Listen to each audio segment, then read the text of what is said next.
Hello साथियों, नमस्कार। कैसे हो सभी? उम्मीद करते हैं बहुत ही अच्छे होंगे, स्वस्थ होंगे, शानदार होंगे और आपकी तैयारी भी अच्छे से चल रही होगी। फ्रेंड्स, हम हिंदी की डेली क्लास डिस्कस करते हैं, प्रीवियस ईयर क्वेश्चंस को और एक्सपेक्टेड क्वेश्चंस को डिस्कस करते हैं। हमारी ये class mainly UP TET, UPSI, CTET, DSSB यानी कि जिस भी एग्जाम में आपकी हिंदी पूछी जाती है, इन सभी एग्जाम के जो प्रीवियस ईयर क्वेश्चंस हैं उनको उठाया गया है, उनको छांट छांट के आपके लिए लिया गया है सभी क्वेश्चंस को। तो सभी क्वेश्चंस को ध्यानपूर्वक पढ़ते हुए समझते हुए आगे बढ़ेंगे। चलिए, आज का आपका क्वेश्चन नंबर फर्स्ट। निम्न में दीर्घ स्वर कौन सा है? आपको बताना है दीर्घ स्वर कौन सा है इनमें से। ए आ, बी ओ, सी ए या डी ए। तो फ्रेंड्स, यहां पर सही जवाब है ऑप्शन नंबर ए। जो आ है वो आपका दीर्घ स्वर होता है। आ आपका दीर्घ स्वर होता है। यहां पर ऑप्शन आपका ए सही होता है। चलिए आगे चलते हैं अपना नेक्स्ट क्वेश्चन। Question number 2। मध्य स्वर कहते हैं, यानी कि आपको इनमें से बताना कि मध्य स्वर कौन सा है। ऑप्शन है ए ऊ को, बी ई को, सी ई को या डी ए को।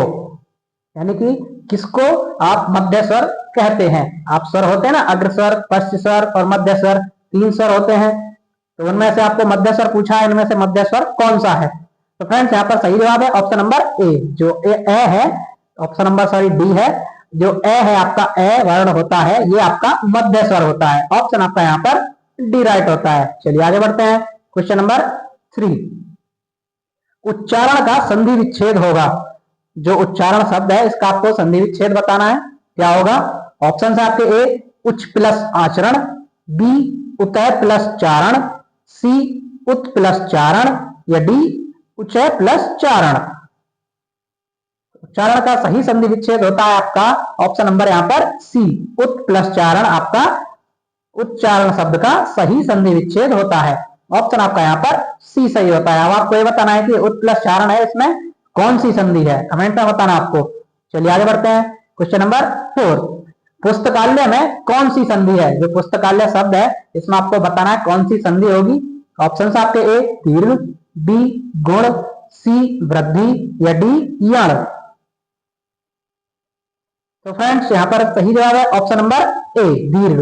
दीर्घ संधि है, पुस्तकालय में आपकी दीर्घ संधि होती है। ऑप्शन आपका यहाँ पर ए राइट होता है। चलिए आगे बढ़ते हैं। Question number 5। अष्टाध्यायी शब्द में कौन सा समास है? जो अष्टाध्यायी शब्द है आपको इसमें समास बताना है। कौन सा समास होगा? ऑप्शन है ए बहुव्रीहि, बी द्विगु, सी कर्मधारय या डी तत्पुरुष।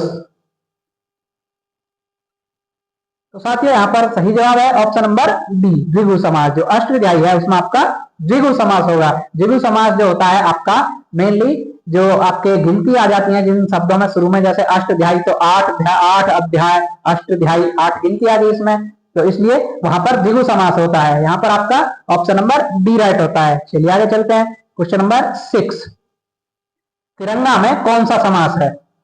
अब देखिए, तिरंगा शब्द आ गया, 3 रंग, इसमें भी आपकी गिनती आ गई, तो आपका कौन सा समास होगा? ऑप्शन है ए द्विगु द्वंद्व समास, बी द्विगु समास, सी अव्ययभाव समास या डी तत्पुरुष समास।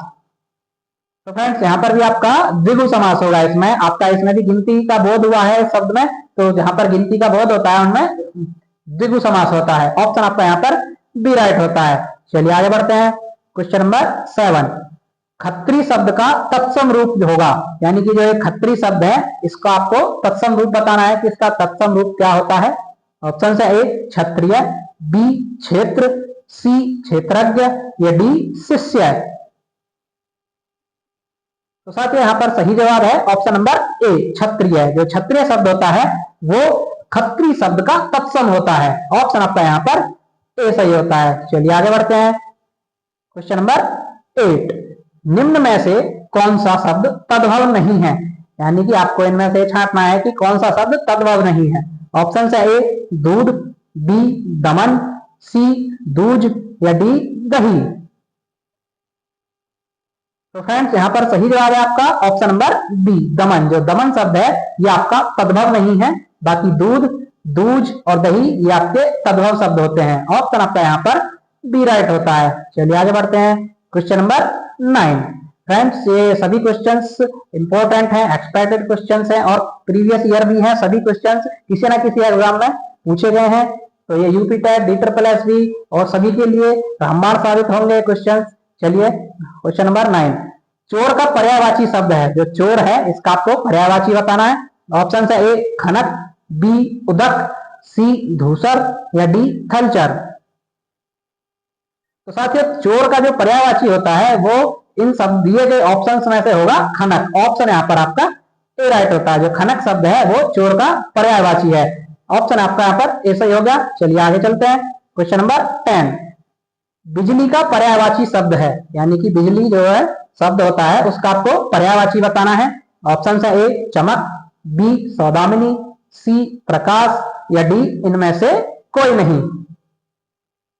तो फ्रेंड्स यहाँ पर सही जवाब आपका ऑप्शन नंबर बी सौदामिनी। जो बिजली होती है उसको सौदामिनी जो होता है बिजली का पर्यायवाची होता है। ऑप्शन आपका यहाँ पर बी राइट होता है।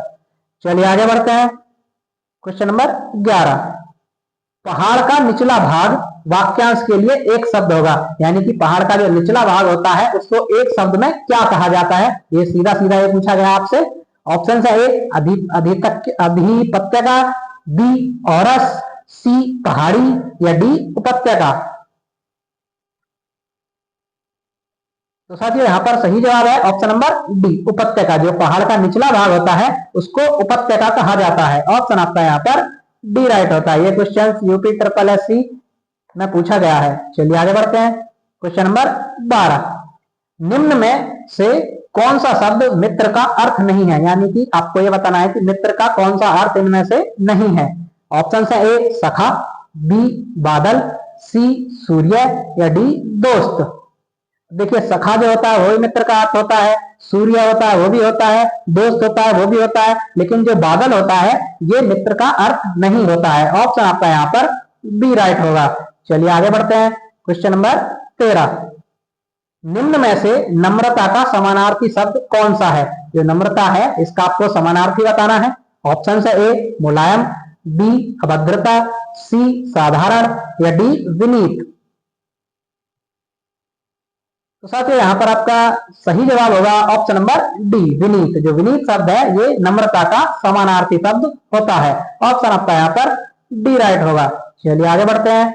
क्वेश्चन नंबर 14, ख्याली पुलाव पकाना मुहावरे का अर्थ है, यानी कि जो ख्याली पुलाव पकाना मुहावरा होता है इसका अर्थ बताना आपको। ऑप्शन है ए गुणात्मक वृद्धि होना, बी उपद्रव मचाना, सी भूला हुआ दुख पुनः याद आना या डी असंभव बातों की कल्पना करना। तो साथियों देखिए ख्याली पुलाव पकाना जो मुहावरा होता है उसका अर्थ होता है असंभव बातों की कल्पना करना, यानी कि कोई जो असंभव बातें होती हैं उनकी कल्पना करते रहते हैं, मन ही मन में ख्याली पुलाव पकाते रहते हैं, उसका मुहावरे का अर्थ होता है असंभव बातों की कल्पना करना। ऑप्शन आपका यहाँ पर डी राइट होता है। चलिए आगे बढ़ते हैं। क्वेश्चन नंबर 15, राज्यपाल में कौन सी संज्ञा है, यानी कि जो राज्यपाल शब्द होता है इसमें आपको संज्ञा बतानी है कि कौन सी संज्ञा होगी। ऑप्शन है आपके ए व्यक्तिवाचक, बी जातिवाचक, सी भाववाचक या डी समूहवाचक। तो साथियों यहाँ पर सही जवाब है आपका ऑप्शन नंबर बी जातिवाचक। जो राज्यपाल शब्द होता है उसमें आपकी जातिवाचक संज्ञा होती है। ऑप्शन आपका यहाँ पर बी सही होता है। चलिए आगे बढ़ते हैं। क्वेश्चन नंबर 16, कौन सा शब्द पुल्लिंग है। अब आपको इनमें से पुल्लिंग शब्द को छांटना है। ऑप्शन है ए मंत्रणा, बी सभा, सी मंडली या डी न्याय। तो देखिए मैं हर बार यही बताता हूं जब भी क्वेश्चन आता है स्त्रीलिंग पुल्लिंग का, तो जो भी वाक्य जो शब्द दिए गए होते हैं उनको वाक्य प्रयोग करके देख लीजिए, आपको स्त्रीलिंग पुल्लिंग का बोध हो जाएगा बड़ी आसानी से। तो इसमें जैसे देखिए न्याय दिया हुआ है कि न्याय, उसको न्याय मिल गया, ऐसा तो नहीं बोलता कि न्याय मिल गई है, तो न्याय मिल गया आपका क्या होगा पुल्लिंग होगा। पुल्लिंग का बोध हो रहा है इसलिए आपका ऑप्शन नंबर यहाँ पर डी राइट होता है। न्याय शब्द यहाँ पर पुल्लिंग है। चलिए आगे बढ़ते हैं। क्वेश्चन नंबर 17, अधिमानता में प्रयुक्त उपसर्ग है। जो अधिमानता शब्द है इसमें आपको उपसर्ग बताना है, कौन सा उपसर्ग होगा। ऑप्शन है ए बी अध, सी अधि या डी ता। तो फ्रेंड्स यहाँ पर आपका सही आंसर होगा ऑप्शन नंबर सी अधि। जो अधि शब्द है ये आपका उपसर्ग है अधिमानता शब्द में। ऑप्शन आपका यहाँ पर सी सही होता है। चलिए आगे बढ़ते हैं। क्वेश्चन नंबर 18, प्रत्याशा शब्द में उपसर्ग होगा, यानी कि प्रत्याशा शब्द जो होता है उसमें आपको उपसर्ग बताना है कि कौन सा उपसर्ग लगा हुआ है प्रत्याशा शब्द में। ऑप्शन से ए है, बी त्रय, सी प्रति या डी प्रत्या। तो फ्रेंड्स यहाँ पर सही जवाब है ऑप्शन नंबर सी प्रति।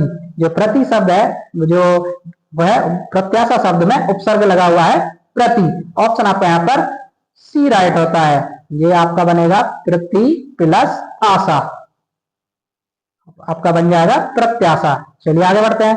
क्वेश्चन नंबर 19, समझौता शब्द में कौन सा प्रत्यय लगा है, यानी कि अब आपको समझौता शब्द में बताना है कि कौन सा प्रत्यय है इसमें। ऑप्शन है ए औता, बी झौता, सी आ या डी ता। तो साथ ही यहाँ पर सही जवाब है ऑप्शन नंबर ए औता। जो औता है ये आपका समझौता शब्द का प्रत्यय है। ऑप्शन आपका यहाँ पर ए सही हो जाए। चलिए आगे बढ़ते हैं। क्वेश्चन नंबर 20, कहावत शब्द में प्रयुक्त प्रत्यय है, यानी कि कहावत शब्द में आपको प्रत्यय बताना है, कौन सा प्रत्यय लगा हुआ है। ऑप्शन है ए हावत, बी वत, सी कह या डी आवत।